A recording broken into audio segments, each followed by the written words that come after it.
I got a chance to partake in a bit of an exclusive outing to Sennheiser's HQ in Tullamore, Ireland. And if I'm being honest, it changed my life a little bit. I started doing these reviews in a bit of a bubble. I'm the only one out of my circle of friends that really obsesses about hi-fi gear and obsesses it as much as I do about the actual music that I'm listening to. And all of my reviews thus far and all of my experience thus far has been pretty much in isolation. Like, I record everything in my home, I get products sent to me. I don't have a huge network of people that I know personally, aside from my editor Carlo, who I see once a year for his yearly trip to Canada. I don't really get out to meet a lot of like-minded folk. And this was sort of my first opportunity to be surrounded by like-minded people for an extended period of time.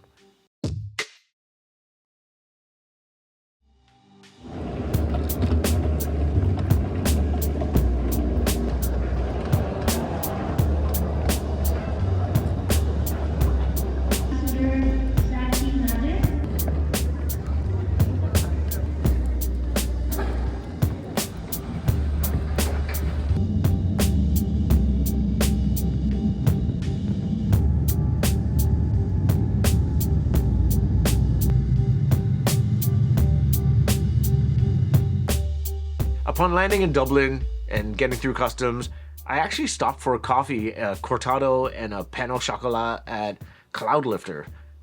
Apparently, in other countries, there's great coffee shops in their airports, unlike Toronto.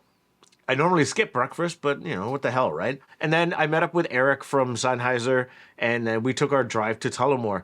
And on the ride, I got to meet some great people. There was Jude from Can Jam and HiFi, and there was Brandon from This Is Tech Today. There's Critical from Singapore.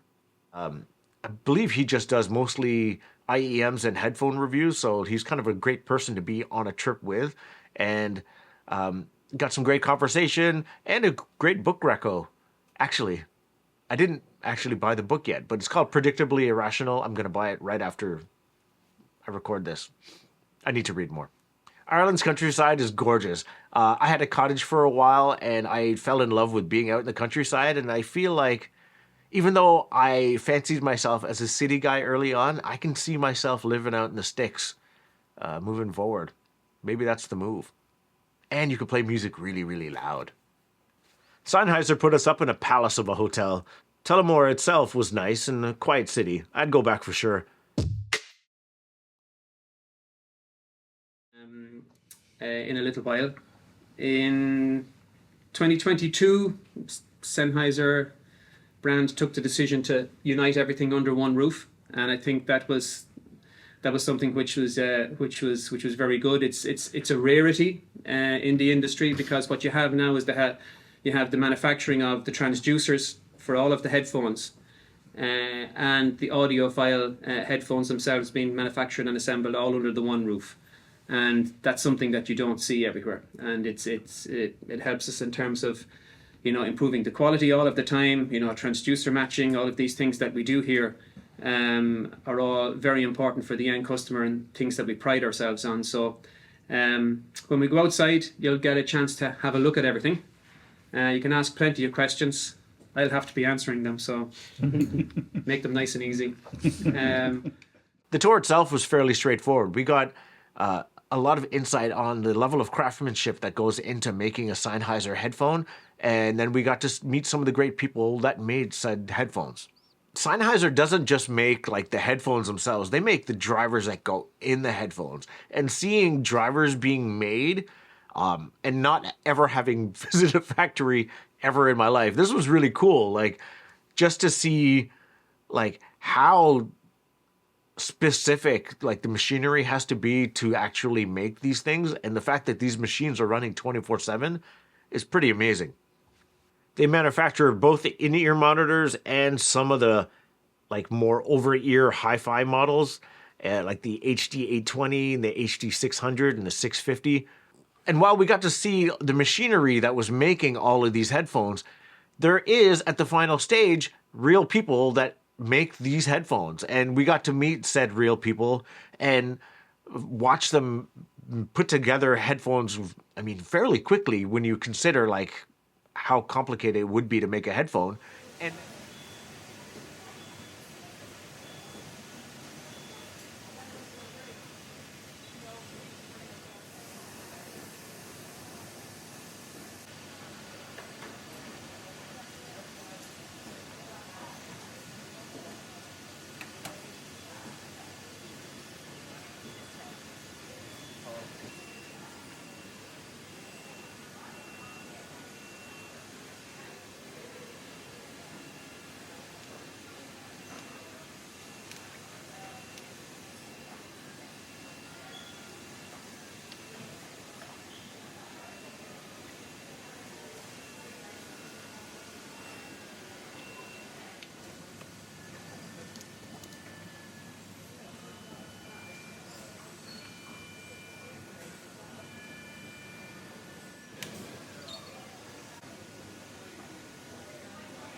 And then Sennheiser allowed us to jump into the manufacturing line and assemble a pair of headphones, the HD 650s, the final stages of it.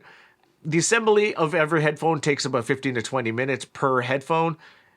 When I did it in about 25 minutes, and my box had a few extra folds in it that weren't part of the die line process. It's my first time. And before it gets actually packaged up and sent out to customers, it gets placed in like I'm going to get this name wrong, the NRA chamber. And they test the headphones to make sure that they function properly. And then if they pass, then only then can they be placed into packaging and then sent out. So there's like almost like checks and balances in every step of the process to make sure that you receive the best quality headphone possible. The coolest thing though is after our entire tour, they gifted us the headphones that we manufactured, and we got to take them with us. And then I get to use them forever. We also got a chance to listen to some exclusive products from Sennheiser, some of the more top tier products, and the top of them all, the HE1 electrostatic headphone system.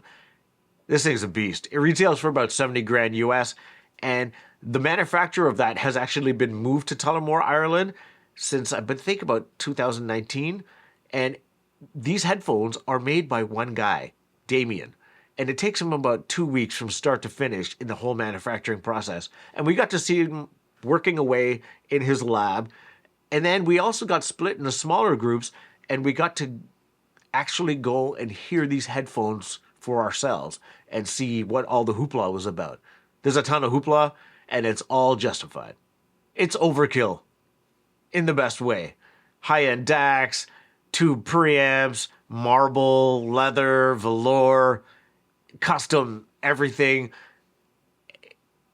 What an experience that was. I loved every second of it. And if you want to know more about that product, because I'm sure I'll butcher all the specifications of it, I'll post a link down below so you can follow it to find out more about that headphone. It's worth just seeing in general if you like headphones, or, I mean, you have to if you're watching this video. But yeah, amazing. In the future, maybe it would be really cool to get a hold of one of those. I don't think they'll send one of those over, but if I have a chance to go listen to it again, I'll make sure I bring my new camera, that's this one here, and record it properly, because the cameras I brought were... So you're going to grab your remote control. So there's control for it, and just the on button at the top then will get it all going. Yeah, so take a look at the knobs. They're going to pop out of the marble casing. Next is the TLU, tube lifting unit. Very high-tech terminology for that. Then lastly, the headphones present themselves. That's pretty dope.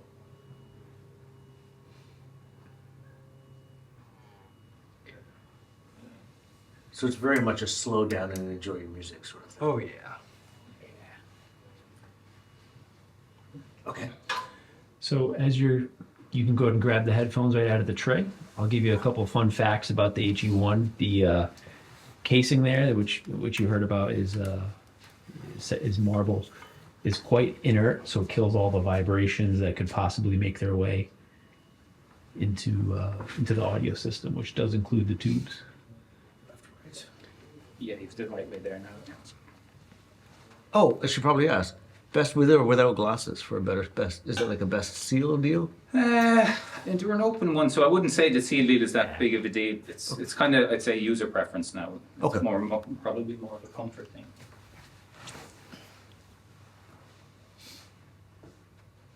When it came time to actually listening to the HE1, as I mentioned, we were split off into small groups and got to experience in a closed private room. But because I'm kind of socially awkward, I couldn't really just sit down and relax and just take in the experience and the music itself. I definitely tried. I put on the headphones, they put on some Marvin Gaye on vinyl, and they turned it up, and I got to just sit there and listen. And it sounded great, but I couldn't really just take everything in. What was more beneficial to me was listening to people that actually knew what they were talking about, describe the sound and how it felt to them. And I could sort of take mental notes of like, oh, this is maybe what they're listening for, and these are things I should pay attention to should I have this experience again, or review something maybe not of that high caliber, but just headphones in general. And I just recently went to Can Jam about a week or two ago, and I got to take in a headphone music festival, really, for the lack of a better term. And I now appreciate headphone listening more than I ever did because of this trip and the Can Jam trip. And that was probably the more beneficial thing for me. Also on the tour, we got a chance to see some exclusive and unreleased products from Sennheiser. And I got to sit in a room with experts, again, talking about what they deem beneficial, what they like about them, what they don't like about them. And because, again, I'm not an expert at this, I fell silent for most of this, but it was interesting to see what people that are all in on headphones value from the headphone products, what they would like to see in them, what they don't like to see in them. And again, super beneficial just for my own purposes moving forward. After the Sennheiser factory tour, we got yet another tour, this time at the Tullamore Distillery, a distillery that makes whiskey. And your boy loves some whiskey. The distillery is beautiful, the grounds are beautiful, the whiskey is delicious. Normally on a distillery tour, you're fighting for elbow room with hordes of people. But for this tour, we were the only ones there. It was maybe the most comfortable whiskey tour I've ever done. Wholly recommended if you have a chance to do a private distillery tour. At the end of the distillery tour, in the Tullamore Dew store, they have this pretty gimmicky but yet awesome setup where you can basically punch in your favorite flavor profile, what foods you like to eat, and they will pour out a blended whiskey based on your flavor profiles. I did that. I could not go home without trying this. And then after your blend is poured in, you get to label it yourself, stamp it closed. I know it's super touristy, but I had to. It was amazing. And the whiskey that I blended, I opened up last weekend with some friends. And if it gives you an idea of how good this stuff is, there's a shot left. I had maybe a glass or two, but I need better friends. What is this? There's one shot left? Either way, I loved it. Easy drinking, really smooth. And I'm going to hold on to this bottle forever. I might just fill it with Gatorade or food coloring or something and put it back on my shelf.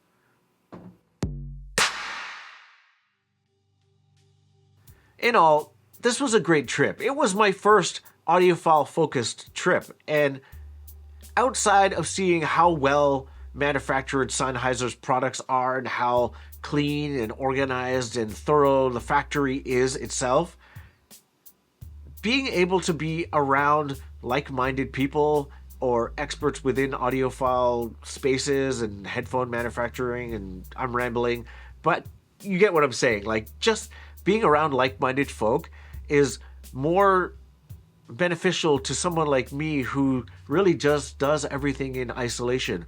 And I feel like my perspective is forever changed, and to be honest, more mature now, because I have a better understanding of what people within this space are looking for, are interested in, and it gives me insight that is beyond my own personal bubble. Thank you, Sennheiser, for the opportunity. I really appreciate it.